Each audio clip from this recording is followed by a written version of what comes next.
While the rest of the castle were beginning to prepare to evacuate through the underground catacombs, William had rushed to his younger brother's chambers, his breath gasping for air as he shot through the doors, shoving them open. "Brother, awaken with haste!" he said as his hurried steps approached the bedside, and grasped at the sheets and at his younger sibling's shoulder. William? Ye have returned, brother? What is wrong?" Godwin said as his surprised figure shot up, his eyes alert for a moment before relaxing again, his gaze tired. "The story is too long to explain, but our keep shall soon be sieged by fallen angels, seeking a holy child of God who hath come here with me. She saved mine life, so I shan't leave, but all the rest of the keep is fleeing. Grab what is necessary and join the others," William said, while going through the room of his younger brother and tossing him breeches, a shirt, his sword, and plain leather bag. "What? If 'tis true, then I shan't run. Ye cannot be left alone in this. I am no coward. I wish to assist you, William, and I won't be refused just because I am younger," Godwin said as he was slipping in his clothing, his young features sporting a determined, furrowed brow. William, with anger, turned and struck him with a slap to the cheek, one that echoed through the hall. "Godwin Arthur Phallus, you shan't throw away your life and leave our parents with no descendant to aid me in keeping my oath. This is my duty to uphold God and his angel, who have granted me a second chance at life. You shan't risk death. You, who has barely gotten to live," the knight yelled, his tone softening towards the end, as his expression did. Godwin looked with wide eyes at his older kin, as his cheek burned with pain, a pain he soon felt in his soul as a sort of shame. "Forgive me, William. I just wish to not see you die. I want you to live as well," the younger sibling said as he bit his lip, his slightly teary eyes staring at the metal sigil upon William's chest. The knight held his hand to his own breast, and the silver began to melt and form a handle. "I shan't die. I will always be with you. From my own heart granted by God's divine will, I forge ye a blade. When lost, gaze upon it thinking of me and of God, and I shall always be by your side. I shall always deliver your prayer to God and guide each of your blows upon the evils that you may encounter on your path." As William pulled back his hand, a silvery longsword with engravings covered it entirely had come out of the RF suit's core. With both his hands he held it towards Godwin, who took a shaky breath in his chest. "I pledge to you, my elder kin, with whom I share my blood. I shall protect our own, and live a life you'd be proud of, brother," Godwin said as he then began gathering his things proper. Now truly the entire keep was evacuating and gathering supplies, some of the younger servants even taking horses from the stables and a cart to bring to the bottom of the cliff near the hidden exit. Soon enough, the whole place was quieter than a battlefield after men have spilled their blood, and the dead of night claimed the area. Doors were locked and sealed by William himself as he returned to his angel. Sweat poured down his brow as he finally breathed calmly, yet with a shake of his chest, finally his mind at ease. His steps approached by Asheen's side, who was seated by the side of the keep's gently burning fireplace. The young man fell to one knee before Asheen, muttering in a low tone something solemn, his voice seemingly decided in the cryptic meaning of the way he spoke. "It made sure all of its kind left before they were in danger. It seems my warning has been more than effective. Here I am hoping this was enough," the assistant thought as she pulled up the communicator and began calling for Lucan. "Doctor, what is the ETA for the rescue party to arrive? Over." "Any moment now. From what I am understanding, what is your situation? You managed to tell William of the incoming attack? Over." Lucan replied after a few moments of static onto the communicator. "Yes, it evacuated the other residents which were situated here. It's just me and it now. Am I in any danger? Over." Asheen asked nervously, pondering if this bet between Lucan and the Sector General might have compromised her safety. Lucan fell silent for a moment, too long for comfort as his answer then rang through. "Negative. Hopefully. The only one in danger should be William, but I have faith our friend will prevail. If it does, it will be interesting to have it come with us for further observation and experimentation.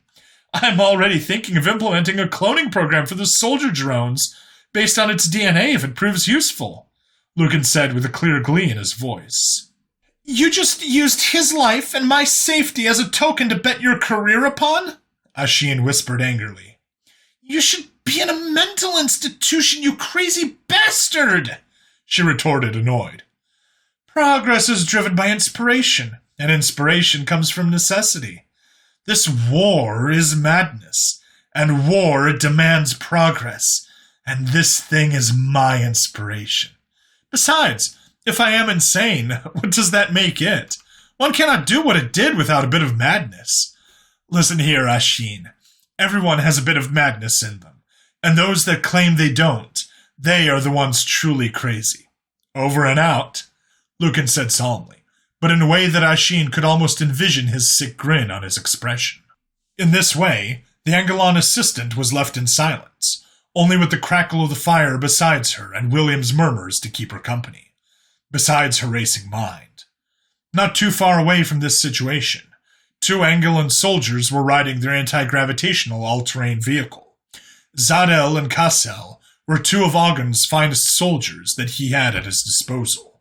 They were briefed of the situation, somewhat accurately, knowing not of the bet between their captain and Lucan. We're nearly there, Zad. How do you want to do this? Kassel asked as he gazed upon a GPS device pinging the RF suit's location. I am also seeing signs of some sort of structure based on the satellite scan we got for the map. By protocol, man. We can see the target's movements, but we don't know if there are any additional reinforcements it might be employing. We give the place a quick look and take it slow from one side to the other. If we meet any hostiles, we eliminate them and approach the target to do the same. Retrieve the suit and Assistant Dr. Ashin, and then ride back before evac time. Easy as boot camp, Zadel said back to his comrade in arms over the inbuilt comms in their suits. Hold on. Tractor is picking up a second signal from the suit. Weaker. It seems to be moving away from the keep? Kassel said with a bit of confusion in his tone. Think you can still spot it from high ground by the time we get there? Zad replied really quick upon hearing this. Yeah. Want to split the assignment up? You can do ground cover while I look for a vantage point to see what is going on with that, Cass said as he tried imagining why the suit's signal was split. Affirmative. Works for me. This thing shouldn't be too much of a headache, but I am not letting my guard down until I know it can't move, the driver replied in a serious tone. Soon enough, the 2 arrived at the structure made of stone situated at the top of the cliff. As they disembarked their vehicle and engaged a cloak mechanism to hide its exact location, the 2 then began making their way on foot towards the structure. I'll start from that entrance with a barricade made of biomaterial. I'll bust it open so attention is drawn on my position. You scale the side of the structure and make your way to its highest point. We have to retrieve all parts of the suit, Zadel said as he checked his rail rifle and the parameters of his suit through the helmet's HUD. Kassel did the same as it was standard, sighing for a moment. Man, this is not how I wanted to spend my day. Hope we can resume that game of Space Dash once we get back to base, the second Angolan said with a tired chuckle. We will. Just do things by protocol and we should be fine. Remember, it is strong, but not that smart or organized. We got this, Cass, Zadel said reassuringly, yet monotonous. After just a moment longer, the 2 then went up to the structure together, and once near the front gate, the 2 went into separate shadows, their black suits making them nearly invisible to the naked eye. Zadel waited a few minutes before he began testing the wooden gate and how well it held. Once figuring out a brace held it shut, a low-energy rail rifle shot was all he needed to make enough noise for the curious, while also getting him inside the walls of the structure's yard. Inside the keep, the noise did not go unnoticed. William's head shot up as he had heard the clear sound of wood breaking and splintering, and a familiar, yet much quieter, sound of hellfire crossbow bolts being shot. "'Tis my time," he uttered clearly, his voice missing any shakes of worry or doubt. As he stood up, the suit began dripping and slowly enveloping him, until it covered his body entirely, except for his head. Ashin stood up, as she had heard the sound as well, and her golden eyes rested upon the now standing William. You might die, although I hope not. Your kind has been the focus of my studies, and I'm glad to be proven wrong of my original assessment of you. I thought of you as brutes, ready to kill one another with nuance only in their archaic belief system, and with some modicum of intricacy in certain areas. Yet, the depth of your kind has proven to be more... You truly feel and are conscious of feeling. For that I respect you, the assistant said as she rested a hand upon the middle of William's chest. I do not regret helping you. Never. No matter the repercussions I might face once I get home. William didn't understand the words as usual, but he could feel her tone, soft, encouraging, full of belief in him. His now armored hand gently grasped hers and lightly squeezed it. With yours and God's blessing, I shall go forth and prevail. I know that by the Lord's will, I shall come out victorious and feel exalted by his faith in my ability. The knight confessed, as the mercury-like liquid enveloped his head and formed the great helm around it. William then went forth with a determined force in his steps. The shield made of blue light formed on his left forearm, bearing the silver cross of God, as his long sword dripped and hardened in his right one. Approaching the massive wood and metal doors of the keep, the native effortlessly pushed them open and exited into the courtyard, leaving Asheen to just watch on with a glint of hope shining in her golden pupils. Outside, Zadel had already cleared most of the courtyard by the time the doors of the keep opened, communicating with Cassel about the situation. Have you located the secondary source? It seems our target is moving towards my location, Zadel said with calm urgency. Negative. I am having a hard time spotting them. The direction is full of foliage obscuring vision. If you require assistance, I can shoot it from up here, Cassel replied, as he gazed upon the distance from the roof of the keep. No need. Keep on finding the secondary target. I should have things under control, the primary Angelon replied as he paused suddenly. I have made visual contact, but it hasn't spotted me yet. The suit is different. Looks different from the usual RF Gen 1s. Think it has made modifications to it? Cass asked naively, as he kept his eyes on the distance, trying to figure out exactly where the second source was. Improbable. From my understanding, they do not have the technological know-how for that, Zad said as he already began peeking through his rifle's scope at William. Yet, one of them is piloting it, the second soldier replied with a hint of doubt in his tone. Engaging target, I will keep you posted on the situation. As Zadel said this, he took proper tight aim and released 3 shots at center mass upon the armored native. William had been peering about, trying to spot the fallen angels that had sieged his family's home. As his eyes peered about, aided by the helmet to see better in darkness, a red line appeared in his sight, coming from the edge of a support pillar, holding up an extended roof at the front of the stables. The knight braced his shield as he pulled it up, managing to block 2 quick hellbolts, only for a third to ricochet off the edge of his helmet at an angle. Even like this, the impact made his head jerk to the side from the force of it. By the time he had gotten his wits about him, the red thread of fate had moved positions, as another shot burst of bolts had been shot at him. This time expecting them, the armored paladin blocked them all with his shield properly, making the burning projectiles shoot off in various directions. Zadel kept on moving his position after each set of shots, but the confidence of the graze he managed to land on his mark was quickly extinguished by how adeptly it managed to block his follow-up shots. Its shield is not going down. I repeat, the shield is not disabling. Shit! This was not in the brief we got on the Gen 1 suits, he stated with an urgent yet collected tone. It is not? Damn it! Providing additional fire support. Keep on the pressure, Cass replied quickly as he went over the peak of the roof down the face that was looking into the courtyard. Spotting the armored native himself, he took aim and began letting off slow shots, continuously raining down on its position. William continued on blocking the hellbolts as he slowly advanced, slowly trying to find out his enemy's tactics. But this methodic advance was interrupted as he felt his back take multiple hits, a 4th one even making him shake, wrecked by pain. His silvery armor was pierced. The material penetrated as he could feel the right side of his back torn open, and his lung filled with blood. God! He yelled, coughing up blood inside his own helmet. Suit integrity compromised. Pilot vitals damaged. Commencing quick response first aid and repair.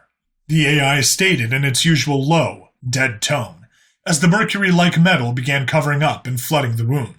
In less than a second, the blood flooding William's lung was irrigated, and the suit itself filled up the missing bits, isolating the opening. The knight, realizing his situation, and that the second fallen angel was raining literal fire down upon him, he began backing up quickly, towards one side of the courtyard, putting both his enemies within the same general direction. Using the red threads of fate that God blessed his eyes to be able to see, he managed to block most of the incoming shots that hailed on him. His defense, although not breaking, was insufficient, as shots aimed at his legs and right arm made it harder to block all of them. I need an opening to charge.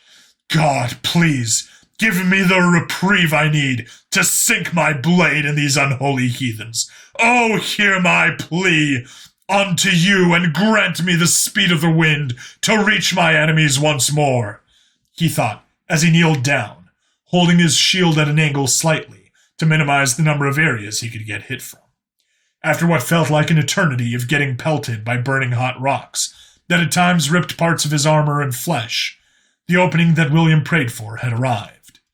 The hail of bolts ceased, Zad and Cass needing to quickly reload batteries.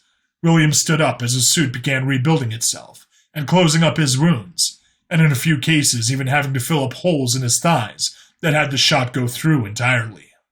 If you're out, cover me with secondary weapon fire. Anything to get its attention, Zad said loudly over the comms to Cass, as he took cover behind a pillar to put in a fresh battery and a mag of tungsten bullets. Once more, the metal on William's back shaped itself into wings with thrusters, and his boots' soles got thicker with the near-instant appearance of their own propulsion systems. Cassell put aside his rifle quickly, and, drawing his sidearm, he began shooting it at their mark. But the singular direction of attack was ineffective, as the native simply used his shield to block it. William got up and had a deep forward lean, as if about to go into a sprint. Suddenly, the thrusters on his back lit up with blue flames, as well as the ones on his soles. In a quick burst, he got shot forward towards Zadel, the propulsion overshooting slightly, or so it would seem. With a quick spin and a second boost of the thrusters, the knight was right up into Zadel's close quarters. "Damn it!" Bangalon yelled as the native's blade came down upon him. Quick thinking got the soldier out of this predicament, as he managed to use the rifle's barrel to block the brutal blow. The metal whined sharply as a gash was made into the long barrel, but the pressure was kept on. William had gotten one of the two angels pinned, his Hellbolt crossbow now damaged. The knight reared back his shield as he yelled at the top of his lungs, "You, the fallen from God's light and embrace! If you have any modicum of shame, you shall repent towards thine father by my blade's bite and judgment." Rah! Zadel was trying to keep calm under these circumstances, making sure to wrestle the blade away from himself, using the nook in his barrel as a wedge, to direct the blade as best he could. This tactic didn't last for long, as the native reared back his arm bearing the shield, and the Angelon soon found himself getting blows to the head from the defensive tool's rim. "Cease thine heresy!" William yelled, with each blow of his shield's edge to the fallen angel's dome. Cassell, who had been fumbling to reload when he saw how quick Zadel got cornered, finally managed to get his rail rifle's ammo situation sorted out. Taking aim, he took a moment longer to make sure he didn't hit his comrade. After holding his breath to a standstill, he let out a shot aimed right at the native's throat. William saw once more the red thread at the corner of his vision, and he moved the shield to block, having to wrap his arm around his head to do so. The distraction and awkward position were enough for Zadel to wrench the blade away, and then kick William off of him. "Detaching damaged long barrel, switching to rail pistol form. I will keep it at a distance. Find that damned second target!" Zadel said, as he ran as best he could away from the knight, proceeding to quickly disassemble and toss away the extended barrel of the rifle, reducing it to a stock and receiver with a short snubbed barrel. Gotcha. Gotta keep it fast," Cassell said, as he got back to the peak of the roof, and as he scanned the dark horizon this time, he saw it. A light source, and coming from the direction of the signal.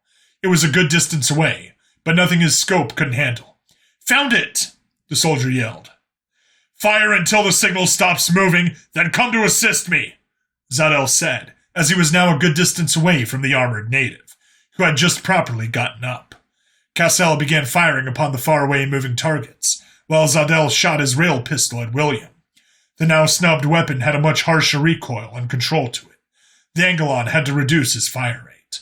William resumed his advance, using his wings for a boost, and after blocking 2 of the shots, he involuntarily dodged a third, when a loud cacophony of shrieks started to loudly pierce his ears.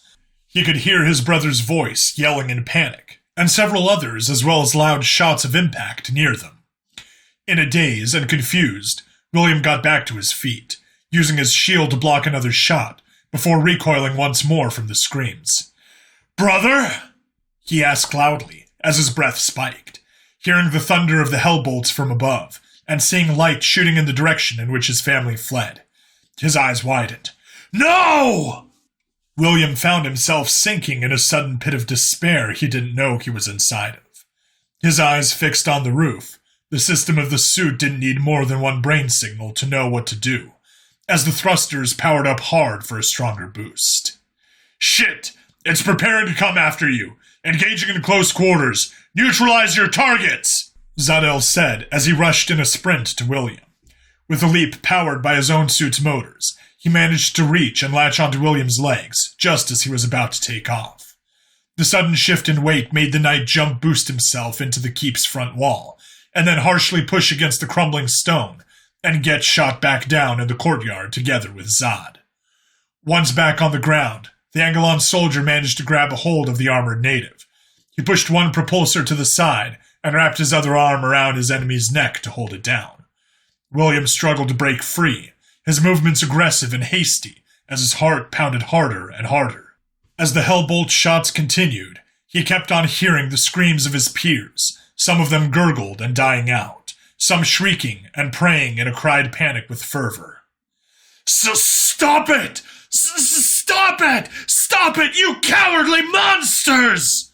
William yelled, his throat raw as he thrashed about. He tried pulling and rolling over, but the damned angel kept weighing him down like a ball and chain. The blood coming from his mouth rolled back onto his face and clouded his eyes in crimson.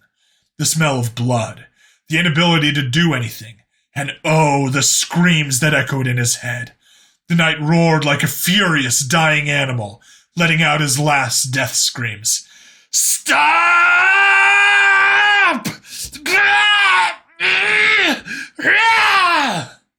There was no more thought of God, nor of righteous and evil, just a primal fury. As William thrashed more violently, his shield and blade retracted. The silver of his armor began dripping into a shiny metal crimson red, as the blue hue of his helmet's visor turned bloody red. The same red that his own eyes were flooded by, and that was mixing with a fresh stream of tears. The metal morphed, as where once was filigree and religious decorations, now spikes resembling metal fur replaced them. The great helm sporting the cross of God had now dripped and morphed into that of a red-furred wolf, baring its teeth. The eyes of the helm glowing a spiteful red, with yellow-orange piercing pupils. Zadel felt a hand grasp at his side, and then he saw a claw-like red hand grasping at him. The sharp fingertips got a hold of him before shield-like blades shot out of them, and began pressing into his body's shield. Quicker than expected, the shield failed under the sudden pressure, and the thin finger blades of red light cut through it, holes so thin the Angelon couldn't even see them. The crimson claws sank mercilessly into the suit, and broke the metal, finding flesh to squeeze into pulp. Wrecked by intense pain, Zadel let go of his mark due to the sheer pain of the shock. The crimson wolf got to his feet, howling an echoing shriek of a pained and wrathful cry. The wings on his back now transformed to be more thin, spiky, and skeletal-like. The propulsors bellowed red and yellow flames that shot him up right to the top of the keep. There, Cassel kept on shooting the moving lights, aiming at targets he could spot at times, but as he heard the howl approaching him with intensity, he peered back and up. "What the fuck is that?" he yelled out in a panic as he got up to his feet. The bloody beast was now above him in the air, the moon lighting it from behind and darkening its features, except for those red and yellow eyes that burned with a rage unlike any other. It quickly descended onto Cass, wrapping its clawed hands around him, and brought him into a tumble down and off the cliffside. As the two bodies were intertwined in a dance of combat, the Hound had gotten its claws into Cassell's helmet. While descending at high speed, he rammed and held it against the stone surface of the building, keeping it there, even beyond that point. Sparks flew and stone broke and shot up with dust, and soon enough the sparks were joined by splattering gore, a streak of blue being left down the flat side of the cliff, all the way to its very bottom. Zadel saw the ascension of their enemy, and its leap down upon Cassell. Hearing the sound of the tumble, trying to move quickly got the soldier more pain than he asked for, but the suit tried to isolate the affected area and apply a strong local numbing agent. After grasping his rail pistol, the Angelon quickly got out of the yard through the broken gate and circled around to the cliff's edge on the outside of the walls. Running with a slight limp at the cliff's edge, he eventually found an area less steep and descended it, making his way to where the dust cloud was thicker. Panting in his helmet, his heart thudding against his thin ribcage, Zadel eventually reached the area of impact, and as his visor adjusted for the even worse lighting conditions, that is where he saw it. His enemy, thought of before as lowly sentient, had changed entirely into a bloody, ruthless monster. The red eyes reflecting its wrath, as the yellow-orange pupils were as piercing as the essence of hate itself. In its red, shining claws made of energy, it held a headless carcass, dripping blue. The streak of blue going down the cliff ended with a large splattering spot near it, the bits of sinew and spots of blue blood dripping off its metal muzzle. It was horrific, as if catching a carnivore after devouring a vermin. The air stood silent as the bloody beast tossed aside the unmoving armored body, and its eyes gazed at Zadel. The Angelon found himself frozen as he stared at the scene, and then into the two glowing orbs of its helmet. What was hitting the soldier worse? The beast he was now facing, or the reality of his comrade's death sinking in suddenly into his bones? Looks like we won't be finishing that game of Space Dash, huh, Cassell? Zadel spoke over his comms as he stood there, every muscle in his body tense and holding his breath, hoping his eyes deceived him, hoping for a reply.